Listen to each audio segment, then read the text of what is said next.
In the words of Vicky Baum, you don't get ulcers from what you eat. You get them from what is eating you. Hello and welcome to your health and wellness centered program, Better You Today, coming to you from the stables of the Nigerian Television Authority, NTA. My name is Yetunde Jayola. On today's edition, we shall be taking a holistic look at ulcers. We have a gastroenterologist in the house to beam a searchlight on the topic. Stay tuned and we will be right back shortly.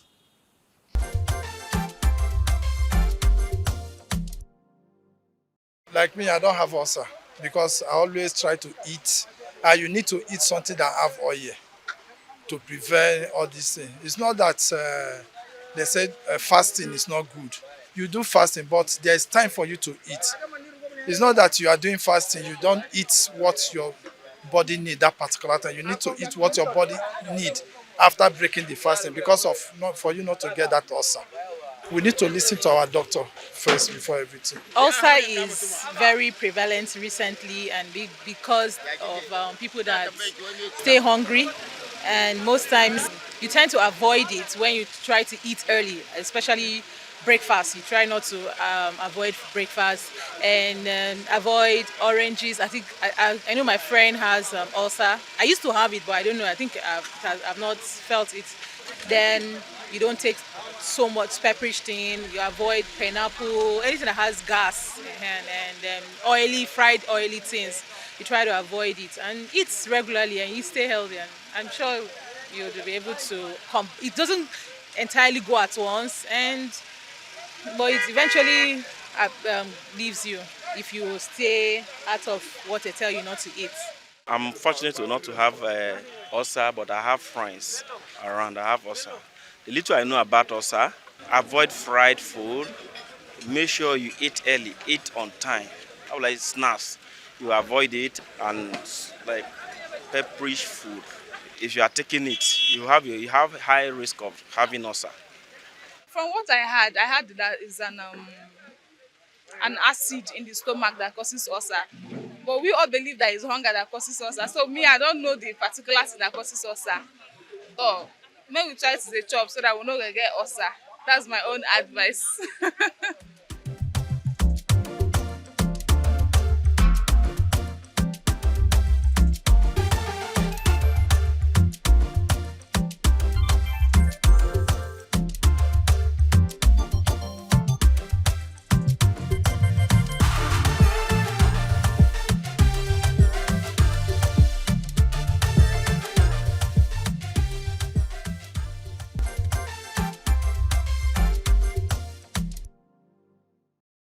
Hope you find some of the responses from the street amazing, plausible, and interesting.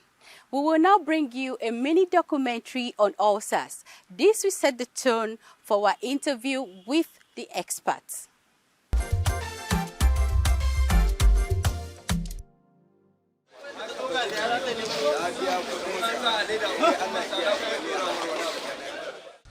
Ulcers can be described as any break in the epithelial lining of an organ in the body. So if there is a break in the epithelial lining of the skin, it could be called an ulcer.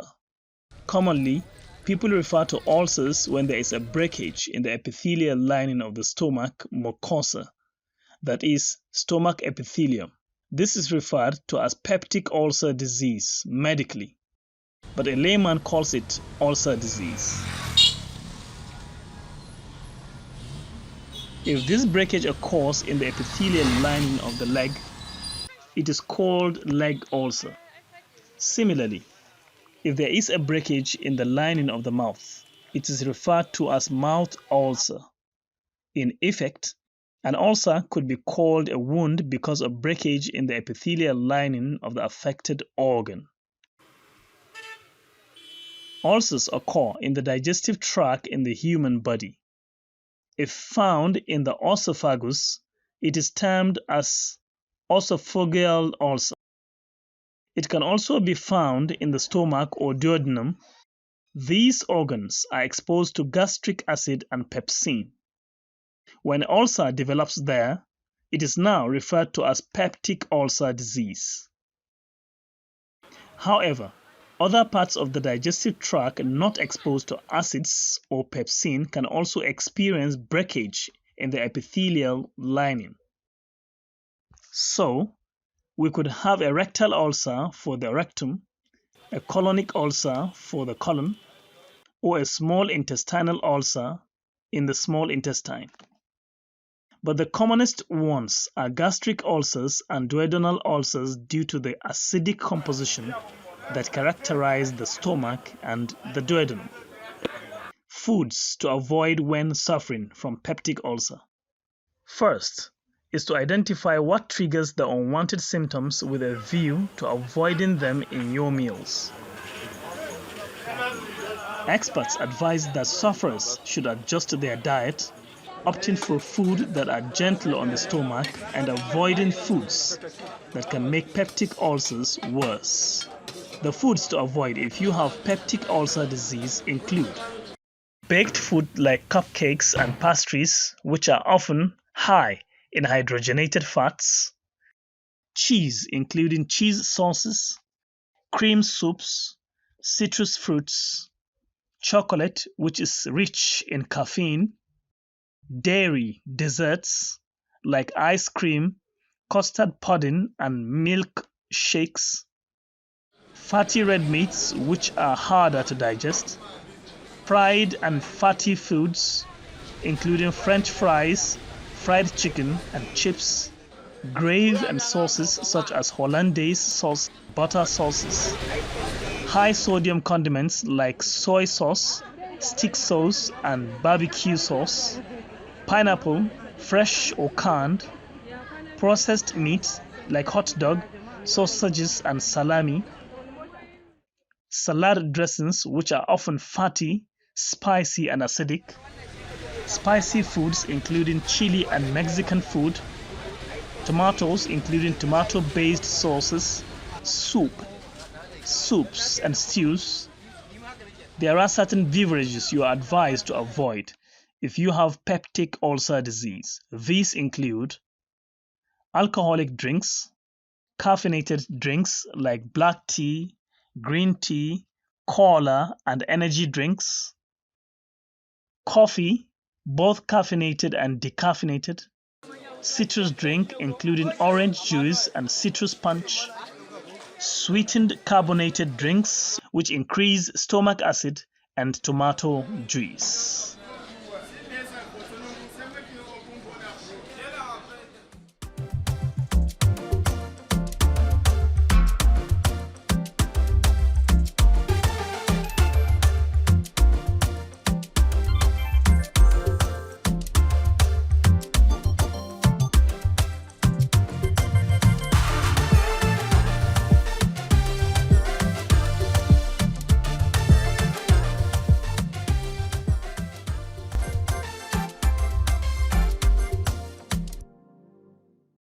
It is now time for us to meet our consultant physician and gastroenterologist, Dr. Lukman Abdurrahim, who will educate and enlighten us more on the topic.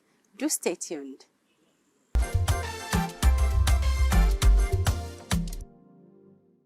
Most people that have ulcers, that have peptic ulcer disease, they have, commonly people come with abdominal pains, particularly upper abdominal pains, which some people could describe as a burning upper abdominal pain. Some may describe it as hotness in the upper abdomen.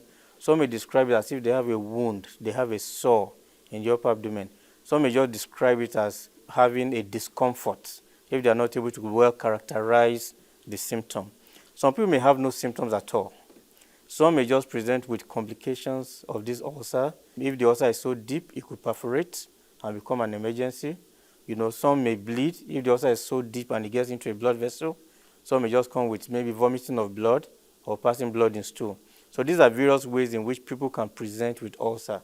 And as I said, some people may have no symptoms at all. Now, when we talk about peptic ulcer disease, the commonest cause worldwide is an infection we call Helicobacter pylori. Now, this Helicobacter pylori, people could shorten it as saying H. pylori.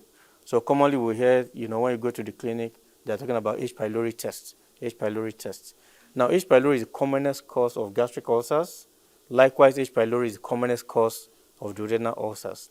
Secondly, people that take analgesics, the analgesics that are called non-steroidal anti-inflammatory drugs, they are quite common. They could be bought virtually anywhere. Any pharmacies, people just go and say, oh, give me pain-relieving drugs.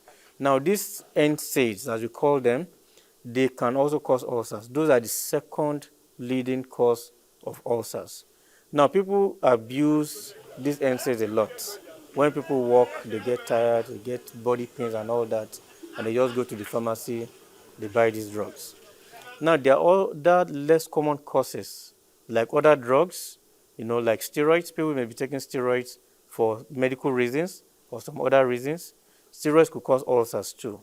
Some people may have some other medical conditions that makes the body produce more gastric acid than necessary.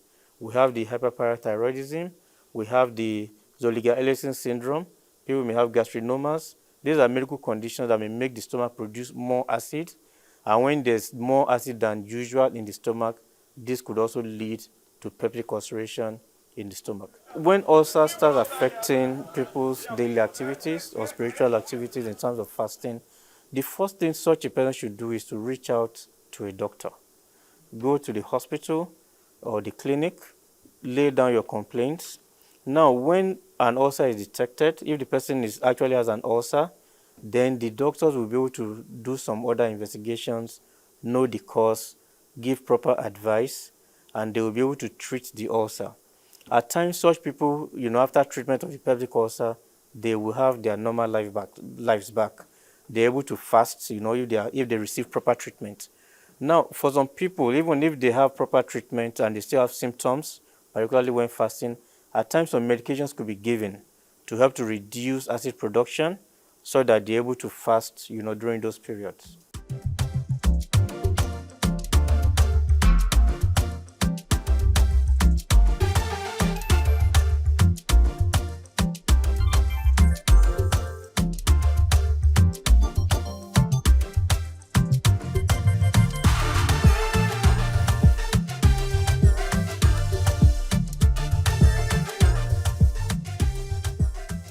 Now, in terms of management, medically, the first thing we want to do is to have an appropriate diagnosis. Because believe me, when people say they have ulcers, out of 10 people that think they have ulcers, maybe just 1 or 2 actually has a wound, a wound, so to say, right there inside the stomach wall or in the duodenum. The remaining 8 or 9 have other disease conditions. Now, when people have pain in the upper abdomen, we call it dyspepsia. Dyspepsia is the major symptom of peptic ulcer disease. Now, people may have dyspepsia and have other disease conditions that are not necessarily ulcers. So that is why it is necessary for one to get to the hospital so that what one thinks is ulcer, is it actually ulcer or is it something else? A simple analogy is when people come to the clinic and say, doctor, I have malaria fever. What the person actually has is fever. And we know that there are even up to 100 causes of fever. Now, when people have dyspepsia referring to pain or discomfort in the upper abdomen, it could be due to conditions called gastritis. It could be due to what we call functional dyspepsia. It could be due to gastroesophageal reflux disease. It could be due to duodenitis. Some people may even think they have ulcers, but they have a stomach cancer already. So what is very important in management, first, is to have the adequate and correct diagnosis. Now, when the correct diagnosis is made, for some people, in order to make a diagnosis, we need to do what is called an endoscopy.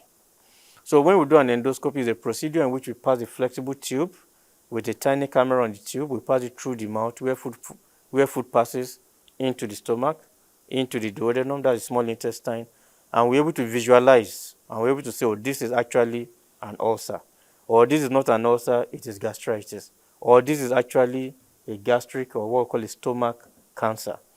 So the accurate diagnosis is key to management. Now, when we have an accurate diagnosis, the next thing is what is the possible cause? If the person tests positive to Helicobacter pylori, then the main thing is to treat the Helicobacter pylori. And with treatment of Helicobacter pylori, we expect that the ulcer should heal and symptoms should resolve. If it's somebody that's been abusing or taking non-steroidal anti-inflammatory drugs as analgesics repeatedly, we have to advise the person to stop such drugs. If necessary, we give some alternative analgesics that wouldn't cause ulcers for the person. So that's trying to identify the cause, and treating that, first of all, helps to resolve the ulcer and the symptoms. So when that is properly done, we expect people to, be better. We expect them not to have the symptoms of this peptic ulcer again. We expect that they shouldn't have this dyspepsia again. Now, if it's other causes like functional dyspepsia, gastritis, stomach cancers, reflux disease, then the person should be treated as such. First is that the parent should know that, oh, this is actually not peptic ulcer, this is something else. And let me treat as it should be treated so that the person could have good health. Now, for people that repeatedly have symptoms of ulcer, that repeatedly have dyspepsia, there could be some advice, that a doctor will give regarding the actual diagnosis. If it's people that have maybe like functional dyspepsia, there may be need for maybe some modifications to their diet. There could be maybe advice on how they take their food, maybe smaller quantities at once, not taking large quantities at once. Timing of the food too may be important. Some people that eat very late at night, and in the middle of the night they wake up with burning sensation in the upper abdomen or in the chest. They may actually have acid reflux.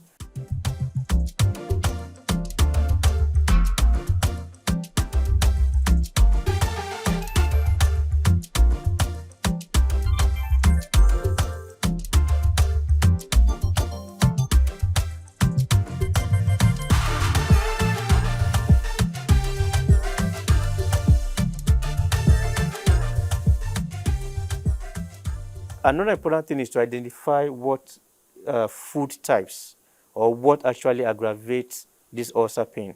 Some will say, when they take alcohol, the pain gets worse. Then they stop alcohol. Some may depend on the kind of food they eat. If they take maybe fried food, oily food, if they notice that the pain gets worse, then they have to stop such or reduce the quantity of such. So when they take spicy food or peppery food and it worsens their symptoms, then they need to reduce the intake of such food. So these kind of things, at times it could be individualized. We need to know what triggers that dyspepsia pain for that patient. The pain will have to maybe keep records of what it's taking and when it feels the pain more. But as general advice, we tell people that they should ensure that they have hygienic source of water. Fruits and vegetables should be properly washed because those are possible sources of H. pylori infection. If it's contaminated by fecal matter from somebody that already has H. pylori, it could transmit it to another person. That's what we call fecal-oral transmission. Now, if there's somebody that has H. pylori also, H. pylori could get into the throat, into the mouth, if the person regurgitates food or vomits due to one reason or the other. And this may cause what we call oral transmission. That means from the mouth of one person getting to the mouth of another person. So at times it may be necessary to even check the household. Who in the household may have H. pylori that could be infecting another person. At times it could be husband to wife. At times it could be children to their parents or their parents to children. Once there's that oral contact. So those are some of the advices we give such patients, such that they're able to prevent getting H. pylori infection. If they're infected, they're able to get treated. If they're abusing NSAIDs, they're able to stop that and get alternative analgesics for that. So essentially, seeking medical help is the best thing to do. A lot of people, think they have ulcers. A lot.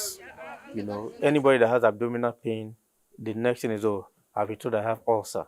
But when they come to our clinic, we see that 9 or 8 out of 10 have some other disease conditions.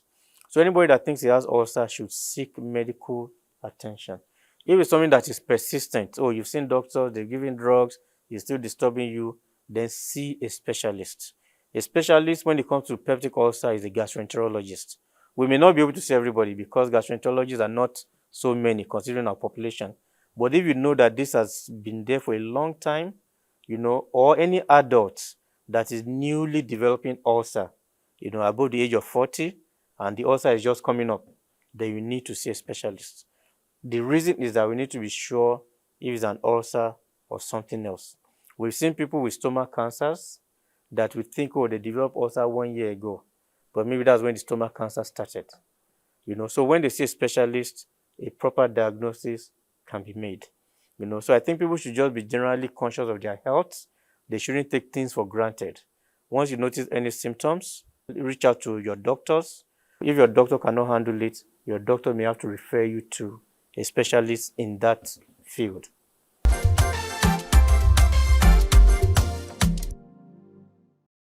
In the words of H. Jackson Brown, the best preparation for tomorrow is doing your best today. Make the best use of the pieces of information and enlightenment contained in today's episode.